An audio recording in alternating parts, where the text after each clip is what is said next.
The Caps after the All-Star break with Matt Weyrich of NBC Sports Washington next on Locked On Capitals.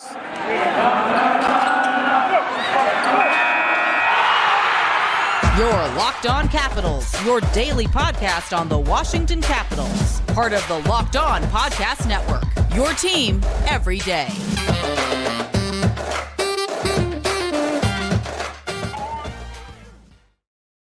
Well, hello and welcome into this edition of Locked On Capitals. I'm so glad you decided to join me today. As always, this podcast is free and available on all the major platforms. And I want to thank you for making this your first listen or view of the day. Yes, this podcast is also available in video form, so head on over to YouTube and check it out. My name is Dan Holm. You can find me on Twitter. It's at DanCaps218.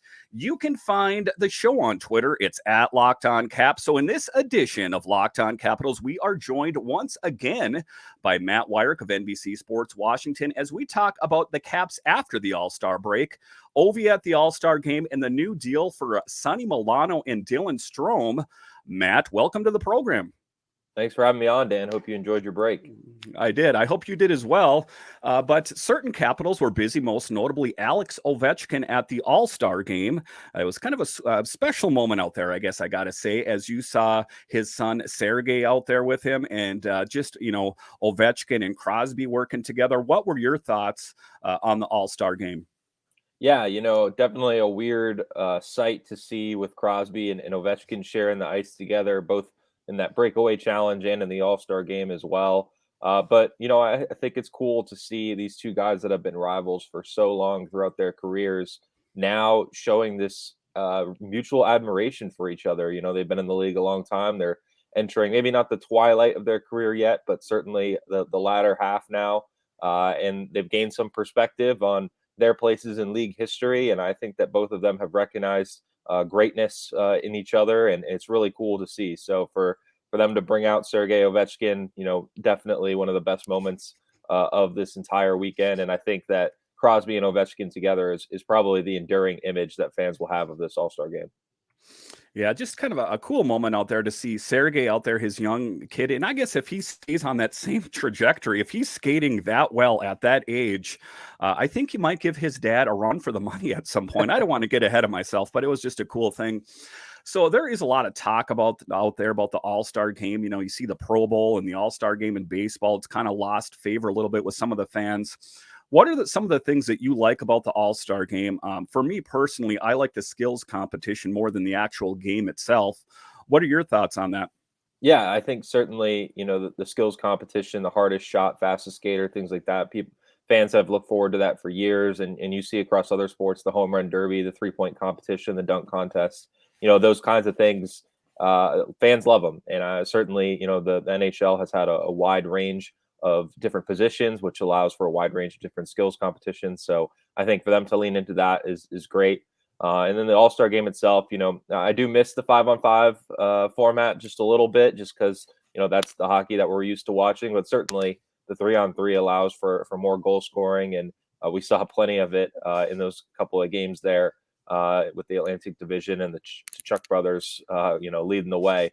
So I thought it was a lot of fun overall, a good weekend. And certainly, I think the NFL could, which they banned the game altogether this year and went all in on the skills competition. I didn't watch it personally, but I know that it kind of got some lukewarm reception. So maybe they can learn a thing or two from the NHL in that regard. And it's one of the things I think that, the players play kind of half cocked because they don't want to get injured, because these games have, virtually zero impact on anything other than to just kind of showcase the brand out there. But ultimately, one of the things you're writing here is the Atlantic beats the Metro 10-6 behind the efforts of the Tkachuk brothers. I watched a bit of it just because it is a bit of a long game to watch. And again, a game that doesn't have a lot of impact, shall we say. So one of the things they're talking about the All-Star games in general is it's about growing the brand, getting more people interested in hockey. But there was an interesting piece that came out here talking about the viewership for NHL games on television is at an all-time low. And this is the second year of the ESPN deal. For me, what it has to do is it has to do with blackouts. It has to do with trying to figure out which platform to watch. Am I watching this on the NHL network or ESPN? And if I don't have any of those networks, I guess I'm going to have to go to some sort of illegal means to watch the game. I mean, it seems like to a certain extent, the NHL is shooting itself in the foot by putting a lot of roadblocks out there for people that just want to watch the games that they want to watch. Not everyone has that luxury of attending a game in person. What are your thoughts on that?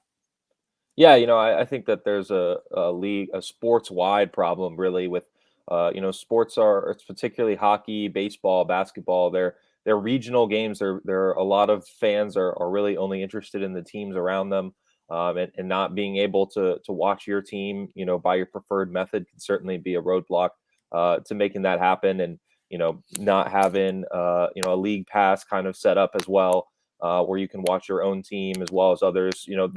There's a lot of things that can be done here, and I think that overall, the NHL is a brand that wants to be growing more, and certainly is pumping resources into that. And I'm interested to see what they try and do from here, because there's certainly a lot of work to be done. I think anyone can tell you that. Yeah, because it's just one of the things that's frustrating for me is I want to watch the game at tonight, and I live outside the DC market. So if I'm trying to watch it on ESPN Plus, then all of a sudden I find it's on NHL Network, and then if that doesn't work, then you have to go to ESPN and that thing. So it does make it a bit frustrating going forth with that. It just remains to be seen. If you're paying for a service, like back before I had NHL.tv and it had pretty much all the games included on it. If you're paying for a service, doesn't it stand to reason that you should be able to watch the games that you want to watch? Yeah, I mean MLB TV. That's been one of my biggest gripes, is not being able to watch the Nationals, on that network, and they haven't even had any kind of streaming service. I mean, just last season was the first time they introduced any kind of streaming, and it was only available for DirecTV customers and a couple of obscure cable networks.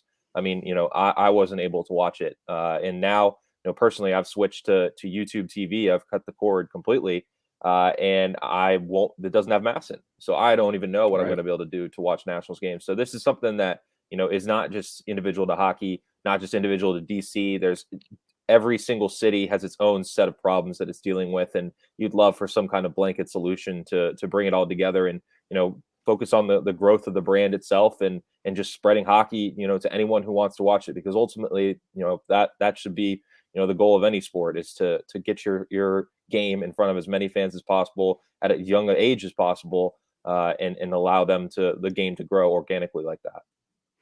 All right. So after the break here, we are going to talk about the big news during the All-Star break. And the biggest news for me is the new deals for Milano and Strome. Two huge deals for this Capitals team. We'll talk about that after the break. This year, the only app you need at your Super Bowl party is FanDuel, America's #1 sportsbook. We're really excited about our new sports betting partner for Locked On, because they're the #1 sportsbook in America, FanDuel. And if you're new to FanDuel, that's even better. They have so many great features that make on betting sports fun and easy. Download FanDuel now so you can bet on Super Bowl 57 with a no-sweat first bet. You'll get up to $3,000 back in bonus bets if your first bet doesn't win. FanDuel lets you bet on everything from the money line to point spreads to who will score a touchdown. The FanDuel Sports app is safe, secure, and super easy to use. Best of all, you can get your winnings earned instantly. So join FanDuel today at FanDuel.com/lockedon to claim your no-sweat first bet on Super Bowl 57. That's FanDuel.com/lockedon. Make every moment more with FanDuel, official sportsbook partner of the NFL. All right, welcome back into this edition of Locked On Capitals, where it's your team every day. In this episode, we are joined by Matt Weyrich of NBC Sports Washington. So the Caps were busy during the All-Star break. They re-signed, shall we say, two big players. The first one we'll talk about here is Sonny Milano, a guy that didn't work out in Calgary. He was on a PTO, and the Caps picked him up on a bargain basement deal, $775,000 if memory serves. They signed him to a 3-year deal. Talk to me a little bit about the Sonny Milano deal. I love it. Yeah, Sonny had a tumultuous offseason. Didn't get the qualifying offer from Anaheim, and then doesn't get a single contract in free agency, has to settle for a professional tryout with the Calgary Flames, doesn't make their team out of camp, gets cut, and ultimately gets pushed through waivers and sent down to the AHL with the Capitals. So, not where he thought he was going after 14 goal, 20 assist season with Anaheim a year ago. But that was the path that Milano's career took him, and the Capitals gave him a chance, and he's kind of run away with it, honestly. I mean, he's played 40 games since coming up, been a fixture in the Capitals lineup ever since. And, I think he's been a really impressive player, starting to earn more minutes on the power play, creating chances. I really like his game vertically. He creates a lot of space.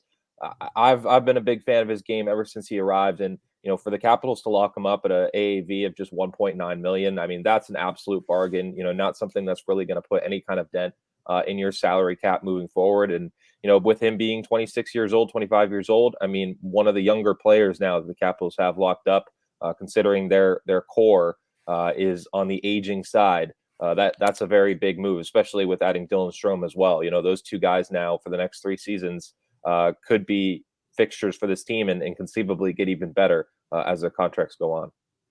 And it's just one of those deals that I like because, like you were talking about, it doesn't have a lot of financial impact. And I ultimately think that's what the Caps are going to end up doing even during the trade deadline. So according to Puckpedia, year 1, 2.35 million, year 2, 1.9 million, year 3, 1.45 million.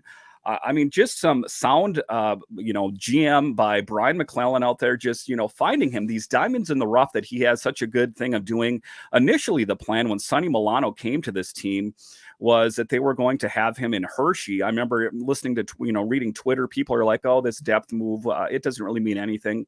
But then you kind of saw what he had when he was playing in the first couple games with the Capitals. I think he has a good nose for the puck, a really great playmaker. And if Alex Ovechkin has good things to say about you, I think that kind of locks you in as being in a good position on this team. Oh, absolutely. I mean, nobody's approval goes further, but he's been really impressive. I think that, him getting top 9 minutes, skating on top 6 lines. I mean, it's clear that the Capitals have gained a lot of trust in him, that he has, like you said, started off with very low expectations, but as the season has gone on, he's been earning more and more playing time. And certainly, with a lot of potential changes coming this offseason, a lot of guys on expiring contracts, he could be moved even farther up in that rotation next year. So this is not just a move, for next season, but the next couple of years, with the Capitals and TJ Oshie's age and Evgeny Kuznetsov. Tom Wilson is only signed through next season. So they've got a lot of decisions to make in the next couple of years as to where they want this core to go and how they want to continue to compete with Alex Ovechkin in tow. But now Sonny Milano is going to be a part of that. And I think that's an exciting prospect for Capitals fans because, like you said, the financial implications are not very high, but he still has a lot of potential, or he could very much outplay that contract and make it look like an absolute steal. Yeah, like I say, if you just take a look at it over historically, there was that deal with Conley and Devontae Smith-Pelly. It's just Brian McClellan has such a great nose for that. But the Milano deal comes 24 hours after the Caps signed Strome. Washington now has 9 forwards under contract for next season: Ovi, Backstrom, Kuznetsov, Oshie, Mantha, Wilson, Strome, Milano, and Nick Dowd. Snively and Beck Malmstein are also on one-way deals. So at least at the forward position, it seems like they have things pretty well locked down. I don't see them making any moves really in the forward position at the trade deadline. Is there something that you think on the forward core that needs to be addressed? Or do you think they're sitting pretty good right now? I think where they are right now, they're pretty good. I mean, they certainly would like to see a little bit more scoring in general, and maybe getting somebody who is a score first player and shaking things up is certainly in play. But I think they got to like where they are right now. They've really deep at the center position. A lot of their centers are able to play out on the wings, so they're able to spread those players around. They've got obviously Connor McMichael down in Hershey if need be, and I think that's someone who maybe hasn't gotten a ton of opportunities, but certainly the Capitals would be eager to give him an opportunity if injuries created a path for him. Alexi Protas as well, has been kind of shuttling back and forth between the NHL and AHL the last couple of weeks, but he's somebody who has shown a lot of promise. So I think organizationally they have to be pretty happy with their forward depth and certainly going not just into this trade deadline, but into the offseason. They've got to feel pretty good about, where they're going to be the next couple of years. So equally, if not a greater re-signing for me, was Dylan Strome. Dylan Strome, I don't really get why the Blackhawks didn't give him a qualifying offer to re-sign with him, but I don't really care. Their loss is the Capitals' gain as they sign Dylan Strome to a new contract. Just another great thing, a 5-year contract extension at an annual salary cap of $5 million. A guy they brought in to fill the role of Nick Backstrom in his absence. I mean, let's face it, no one thought Backstrom was going to be back in January. They thought maybe the end of the season or the beginning of next season. So it was kind of an interesting position for the Caps. They're like, well, we have this guy. What are we going to do with him? But he has played so well, and he's versatile in the fact that he can play center or he can play on the wing position. Talk to me a little bit about Dylan Strome and just the great impact he's had on this team. Yeah, both Milano and Strome, guys who weren't really wanted by their previous teams and now are getting extensions here midway through the following season. I mean, if that isn't an indictment on those decisions, I don't know what else is. But Strome has been everything the Capitals could have hoped for. They signed him for $3.5 million, and he's absolutely lived up to that this year, playing on the top line with Alex Ovechkin, which, as you mentioned, that's Backstrom's role for many years. Kuznetsov has held it in the past. It's an important position and one where you're going to have a lot of opportunities to get points. And Strome has done that. He's been fantastic, racking up the assists this year, scoring in his own right. He's been playing multiple positions, not just center and wing, but also on the power play, playing several different spots on that unit as well, first and second unit. I mean, he's been moved around so much. Wherever the Capitals have needed him, he's really stepped up. And I think they've been thrilled with what he has brought to the table. And, we mentioned center is a very deep position, but with Lars Eller being a free agent this offseason, I think that there was a need to add another center to their core, and certainly they do that with Strome now making $5 million. That's an investment, no doubt. He is absolutely going to be relied on to be a key player for this team. But you look at all the other players who are signed for at least the next 3 seasons. Him and Milano are younger than everybody else by 4 years. I mean, that should show you that their core now is starting to shift a little bit younger. And where you could see Strome really realize his potential in DC and maybe have the best years of his career with the Capitals. You got to think that this kind of spells the end of Lars Eller in Washington. I mean, his contract is up at the end of this season here. I think the Caps would be best served to try to trade him at this point, don't you? Otherwise, if you wait till the offseason, he walks and the Caps get 0. But the tough thing about Lars Eller is he's kind of, showcasing himself to the Caps and the NHL at large that, I'm a pretty decent player. He's kind of been a little bit hot and cold, but, he's stepped up and filled in on that center position. Is that your belief that this is Lars Eller's last year on the Caps? And do you think they would be best served to trade him before the deadline? I think they've liked a lot from what they've seen from Lars Eller this year. I mean, he's been fantastic in the faceoff circle, really been making some plays with the stick as of late. I think he's been showing some impressive puck handling. He's putting pucks on net. He's scoring goals. I think they've been really pleased with what they've seen from him this year. Plays on special teams. He's done a lot of different roles. I don't know if he's necessarily in the plans moving forward, but certainly with where their center position is at right now, I know that he was a healthy scratch a couple of weeks ago, but they were kind of pressed into making several different players a healthy scratch, including Dylan Strome, which I don't think, for either of those players, that was necessarily an indictment on either of them. It was more just the reality of the situation when you're adding Tom Wilson and Nicholas Backstrom back into the fray. So they've got a lot of decisions with this roster. They've got many different players who are on expiring contracts with Lars Eller among them. So certainly it's going to be interesting to see what Brian McClellan does at the trade deadline, because they have a lot of different ways this team could go. So it's got to be a bit frustrating for some of the players down in Hershey that are like, I'm finally going to get my opportunity. And then, they got new deals. I'm talking most notably about Connor McMichael and, Hendrix Lapierre to a certain extent as well. Do you think that's got to be a bit frustrating for them that, to a certain extent, they got to kind of take a look at the roster and the contracts and probably try to envision themselves in future roles? Or do you think that they're just past that and they're just kind of sticking to their work down in Hershey? Well, I mean, anytime that a team is investing in players in front of you on the depth chart, you're going to have to, that you have to either put more work in, change your position, change your mindset, whatever it is. And I'm sure that, that's something that's been a test for guys like Lapierre and McMichael and Protas as well, who all three play center, and the Capitals being very invested in that position. I know McMichael especially prefers to play center over anything else. So it's going to be interesting to see, how they address that position. Do they try next year to get one of these guys in the rotation? I know Lapierre is probably not going to be called up this year just because he's getting his first full year at the AHL level, but But next season, if he shows enough promise, maybe he gets called up midway through the year. Maybe he makes it out of camp if he comes out. I know he had a pretty strong camp this past year as well. It probably wasn't going to happen, him making it out of training camp, but certainly I think the Capitals have liked what they've seen from him developmentally. So, there's a lot of things that can happen. Injuries strike at any time, and especially with a team like the Capitals, who among the oldest in the NHL, you got to have that depth. So it might be seen as a setback for guys like McMichael and LaPierre, but certainly for the Capitals organizationally, I think they have to be pretty happy with where they are at those positions, because they are pretty set for 1, 2, maybe even 3 injuries. All right, so after the break here, we're going to talk about the Caps. After a lukewarm January, what can we expect from this Caps team in the month of February? We'll talk about that next. Our next partner has a product I use literally every day. I started taking Athletic Greens because I wanted more energy. I wanted a supplement that actually tastes great. I wanted to see what the hype was about. Now I've been taking it for several months and I love it. It doesn't taste like it's super healthy. It has kind of a mild tropical taste that I actually look forward to taking each morning. So what is this stuff? With one delicious scoop of Athletic Greens, you're absorbing 75 high-quality vitamins, minerals, whole food sourced superfoods, probiotics, and adaptogens to help you start your day right. This special blend of ingredients supports your gut health, your nervous system, your immune system, your energy, recovery, focus, and aging, all of these things.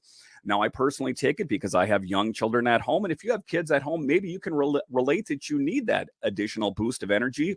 It's lifestyle friendly, whether you eat keto, paleo, vegan, dairy-free, or gluten-free. It contains less than 1 gram of sugars, no GMOs, no nasty chemicals, or artificial anything, while still tasting great. It costs you less than $3 a day. You're investing in your health, and it's cheaper than your cold brew habit. It's cheaper than getting all the different supplements yourself. You're investing in an all-in-one nutritional insurance. To make it easy, Athletic Greens is going to give you a free 1-year supply of immune-supporting vitamin D and 5 free travel packs with your first purchase. All you have to do is visit athleticgreens.com/NHL Network. Again, that's athleticgreens.com/NHL Network to take ownership over your health and pick up on the ultimate daily nutritional insurance.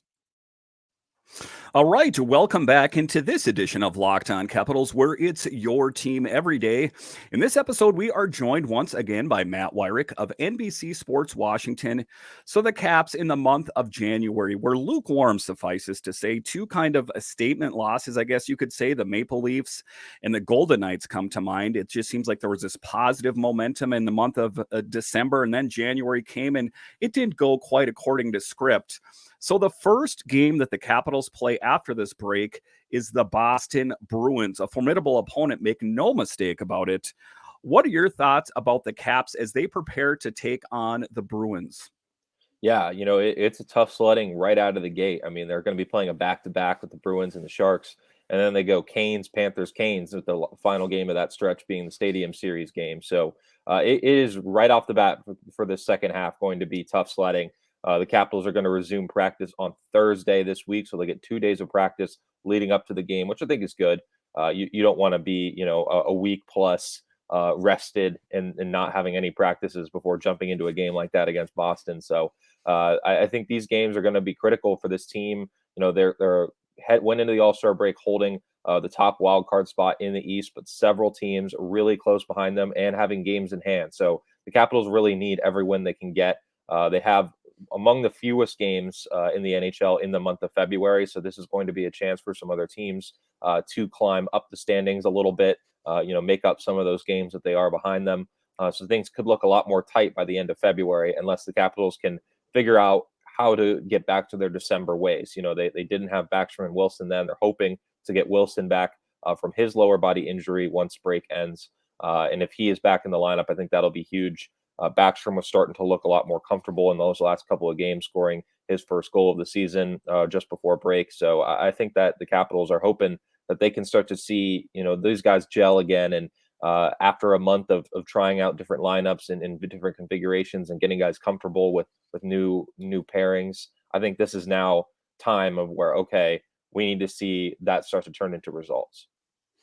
So I hate to put you on the spot here, Matt, but I'm going to do it anyway. So you are the head coach of the Capitals. They're playing the Bruins. Who are you starting in net, Charlie Lindgren or Darcy Kemper, based on previous play? Who are you going with? I'm going with Darcy Kemper. I know that he didn't finish the first half on the strongest of notes here, but Kemper has been the Capitals' best goalie all season, even with the hot stretch that Lindgren enjoyed in the month of December. You look at their body of work for the entire year, and I think it's still Kemper has been the better of the two goalies this year. And even if it had been a little bit closer, I think that Kemper has that championship pedigree. He's leads the NHL in shutouts this year. He absolutely is capable of putting together a lights out performance as much as anybody. And I think that the Capitals have to have a lot of confidence in what he brings between the pipes. Just his history, his pedigree, being a reigning Stanley Cup champion. I mean, that's exactly what the Capitals were looking for when they brought him in, and I think he's absolutely lived up to his contract so far. So I would say Kemper would be my guy, but certainly I would have confidence in Lindgren if he had to go. And because ultimately, when you take a look at Kemper, when he was pulled, it's my belief that it had more to do about them looking for a momentum change than the actual play between the pipes. But just taking a look back at that Golden Knights game, for example, that was a team that really kind of just threw the kitchen sink at the Caps, and they just folded under pressure. So the games that he was pulled in, again, is that your assessment that it was more of a momentum change than them saying that he wasn't playing that well? Yeah, the Caps weren't out of that game when he was pulled. I think there was still a chance for them to make a comeback if they were able to get their offense going. Ultimately, they weren't, and gave up another goal down the stretch. But for sure, I think that there was a much problems in front of Kemper as there were him. I think there were a couple saves that he would have liked to have back for sure. I can remember one vividly of him just whiffing with the glove and just kind of going right by his head, a shot that he would tell you he stops 10 times out of 10. So there were some mistakes, but there were also mistakes in front of him, several turnovers in bad positions to set up odd man rushes. And, what is Kemper going to do at that point? So I think you're right. It was a momentum thing, trying to light a fire underneath them and turn things around. Didn't work out, but I think you still have a lot of confidence in Kemper moving forward. The thing for me, I guess, going forward for the remainder of the season is we're at crunch time. We're not at the point of the season where we got so much runway in front of us that, we can go through a losing streak. If the Caps do not, keep their foot on the gas for the remainder of the season, it could put them in a tough position. Say for some reason Darcy Kemper does slide a little bit. It's my belief. I think the Caps have, at this point of the season, have got to go with the hot hand. I have no reason to believe that it's not going to be Kemper.